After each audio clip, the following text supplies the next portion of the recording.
আজ আমার ধর্ষণ করেছে, পরে তার একটা মায়াক করবে আর একটা বোনে করবে, এটা আমার মানে নেওয়া অসম্ভব। ফাঁসি ছাড়া যদি না হয় আমি এই মুহূর্তে এটা মানিয়ে নিতে পারবো না। যদি মানিয়ে নিতে না পারি, ও যদি আমার জামিন হয় চোখের সামনে এসে ঘুরে বেড়ায়, আমি তো বলেছি যে আমি এই জীবন রাখবো না, আমি নিজের জীবন নিজেকে শেষ করে দেবো। আসসালামু আলাইকুম। কয়েকদিন ধরে একটা ভিডিও সামনে আসছে। কুমিল্লা মুরাদনগরের একজন সংখ্যালঘু হিন্দু মহিলাকে বিবস্ত্র করে তার ভিডিও ধারণ করে ভাইরাল করে দেওয়া হয়েছে। এখন ওই ভিডিওতে বলা হচ্ছিল বিএনপির কোন নেতা তাকে জোর করে ধর্ষণ করেছে, এরকম কথাটাই উল্লেখ হচ্ছিল। পরবর্তীতে একটা লেখা আমার সামনে আসলো। লেখাটা এরকম যে ওই মহিলার সঙ্গে একজনের পরকীয়া সম্পর্ক ছিল। যখন বাড়ির মানুষ পুজোয় ব্যস্ত ছিল, পুজো দেওয়াতে, তখন ওই ছেলে ওই মহিলার ঘরে ঢোকে এবং তারা শারীরিক সম্পর্কে লিপ্ত হয়। পূজা শেষ করে বাসায় এসে লোকজন দেখে যে এই অবস্থা, তাদেরকে হাতে নাতে ধরে, তারপরে সেটা ভিডিও ধারণ করে।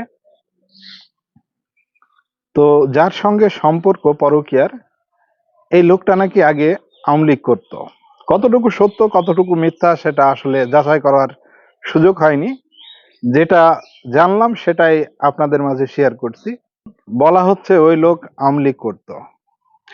জানি না বিএনপি কে বাঁচানোর জন্য আসলে এই নাটক আবার নতুন করে তৈরি হলো কিনা, সেটা যাচাই করার সুযোগ হয়নি।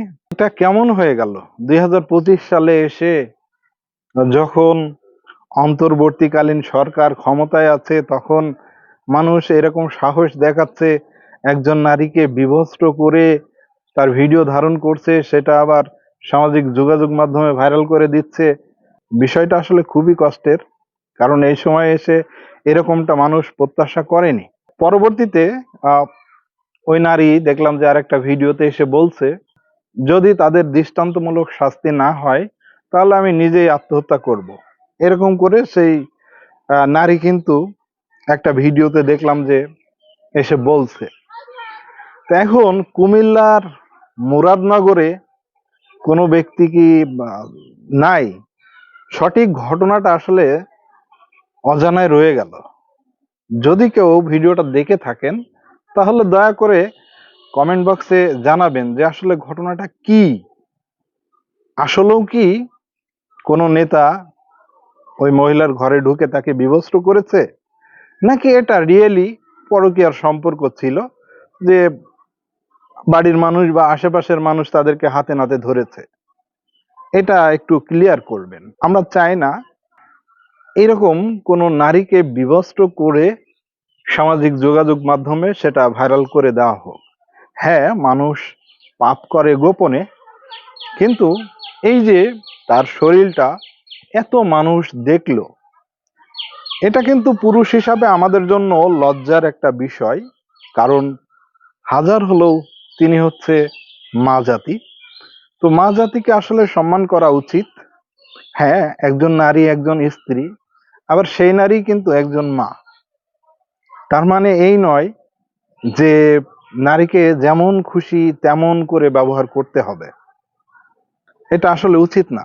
সব সময় নারীদেরকে সম্মানের চোখে দেখা উচিত, দেখতে হবে।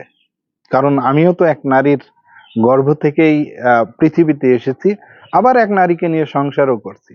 তাহলে নারীদেরকে সব সময় রেসপেক্ট করতে হবে। মূলত এই ছিল ভিডিওটি। ভিডিওটি ভালো লাগলে শেয়ার করবেন, আর নতুন হলে চ্যানেলটি সাবস্ক্রাইব করে রাখতে পারেন। ফেসবুকে যারা দেখছেন ফলো দিয়ে রাখতে পারেন। সবাই ভালো থাকবেন, সুস্থ থাকবেন। আসসালামু আলাইকুম।